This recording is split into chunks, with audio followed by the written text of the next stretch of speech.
Telangana assembly స్పీకర్గా పోచారం శ్రీనివాస్ రెడ్డి పేరు ఖరారైంది. కాసేపట్లో పోచారం శ్రీనివాస్ నామినేషన్ వేయనున్నారు. ఇప్పటికే పోచారం సీఎం కేసీఆర్తో భేటీ అయ్యారు.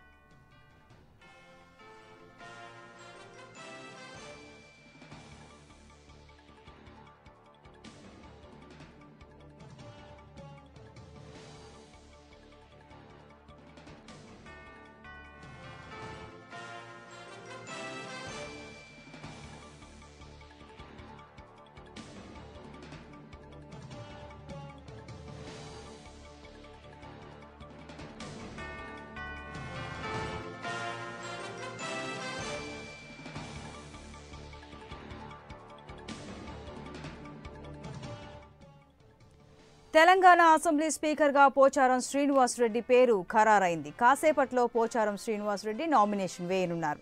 ఇప్పటికే పోచారం సీఎం కేసీఆర్తో భేటీ అయ్యారు. దీనికి సంబంధించి మరింత సమాచారం మా హైదరాబాద్ ప్రతినిధి కేఎస్ ఫోన్లైన్లో అందిస్తారు. కేఎస్, చెప్పండి, అసెంబ్లీ స్పీకర్గా పోచారం పేరు ఖరారైంది. కాసేపట్లో నామినేషన్ కూడా వేయనున్నారు. వివరాలు చెప్పండి. సంతోషి, తెలంగాణ అసెంబ్లీ స్పీకర్ గా ఉమ్మడి నిజామాబాద్ జిల్లాకు సంబంధించి బాన్స్వాడ నియోజకవర్గ ఎమ్మెల్యే మాజీ మంత్రి పోచారం శ్రీనివాస్ రెడ్డి పేరును ముఖ్యమంత్రి కేసీఆర్ ఫైనల్ చేశారు. మరి కాసేపట్లో సభ్యుల ప్రమాణ స్వీకారం అనంతరం పోచారం శ్రీనివాస్ రెడ్డి చేత ముఖ్యమంత్రి కేసీఆర్ నామినేషన్ వేయించబోతున్నారు.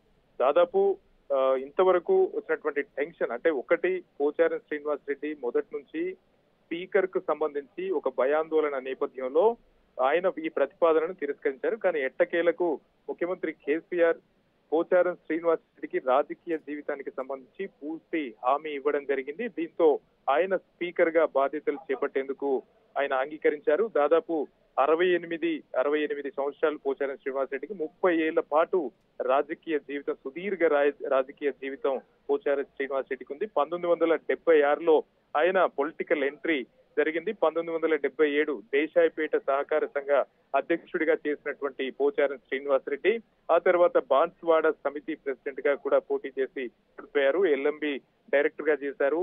1984లో టీడీపీలో చేరి ఎమ్మెల్యేగా గెలుపుకునే అనంతరం తర్వాత 1985లో నియోజకవర్గ సభ్యత్వ నమోదుకి ఇన్ఛార్జ్ గా కూడా వ్యవహరించారు. దాదాపు 30 ఏళ్లు ఉమ్మడి నిజామాబాద్ జిల్లాకు సంబంధించి ఇటు టీడీపీలో గాని ఆ తర్వాత ఉద్యమ నేపథ్యంలో టీఆర్ఎస్ పార్టీలో చేరిన అనంతరం కేసీఆర్ కు మొదటి నుంచి ఇటు ఉద్యమాల సమయంలో గాని 2014లో ప్రభుత్వం ఏర్పడిన తర్వాత వ్యవసాయ శాఖ మంత్రిగా బాధ్యతలు చేపట్టి వ్యవసాయాన్ని అభివృద్ధి చేసే విషయంలో ఒక లక్ష్మీ పుత్రుడిగా ముఖ్యమంత్రి కేసీఆర్ దగ్గర ఆయన ఒక మంచి పేరు కూడా తీసుకురావడం జరిగింది. అయితే సభా వ్యవహారాలను సజావుగా నిర్వహించేందుకు పోచారం శ్రీనివాస్ రెడ్డియే దానికి అర్హుడైనటువంటి పర్సన్ గా ముఖ్యమంత్రి కేసీఆర్ నిర్ణయించారు. ఆ మేరకు పోచారం శ్రీనివాస్ రెడ్డిని ఒప్పించి అసెంబ్లీ స్పీకర్ చైర్ లో ఆయన కూర్చోబెట్టున్నారు. ఇవాళ ఆయనతో నామినేషన్ వేయించిన తర్వాత రేపు సభలో పోచారం శ్రీనివాస్ రెడ్డి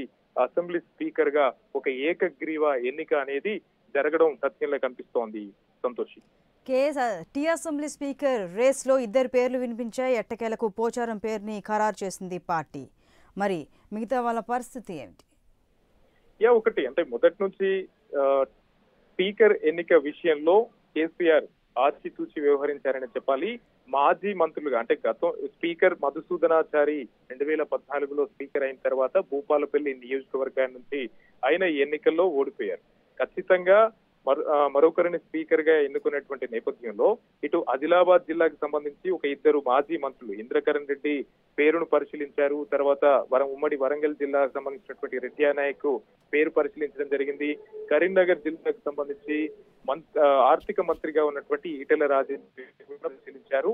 ప్రస్తుతం పోచారం శ్రీనివాస్ రెడ్డి అయితేనే ఈ నలుగురిలో బెస్ట్ ఎవరు సభా వ్యవహారాలను సజావుగా సాగించడంతో పాటు స్పీకర్ చైర్ కి ఒక అందం తెచ్చేలా సభా వ్యవహారాలను ఒక సీనియర్ నేతగా ఎవరైతే ముందుకు నడిపించగలరు, సభను ఆర్డర్ లో పెట్టగలరు, సభ రూల్స్ ఉన్నటువంటి సభా వ్యవహారాల విషయంలో ఉన్నటువంటి నియమ నిబంధనలన్నీ తెలిసినటువంటి రాజకీయ నేత ఎవరు, ఇవన్నీ పరిశీలించిన తర్వాతే పోచారం శ్రీనివాస్ రెడ్డి కరెక్ట్ అని కేసీఆర్ భావించారు.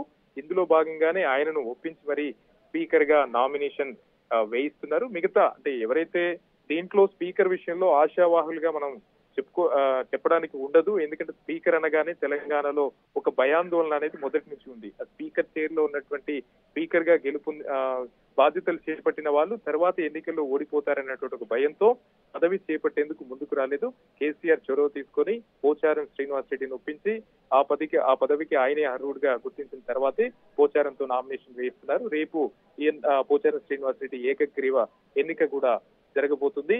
5 ఏళ్ల పాటు ఆయన స్పీకర్ గా నిర్ణయించబోతారు. రేపు వ్యవహరించబోతారు. రేపు స్పీకర్ గా ఎన్నిక అనంతరం సాయంత్రం ఆయన సమక్షంలోనే పిఏసీ సమావేశం కూడా కొనసాగుతుంది.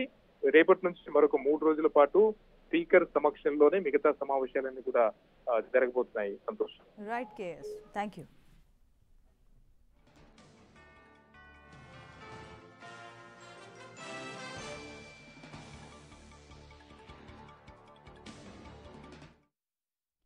బులెటిన్లో షార్ట్ బ్రేక్.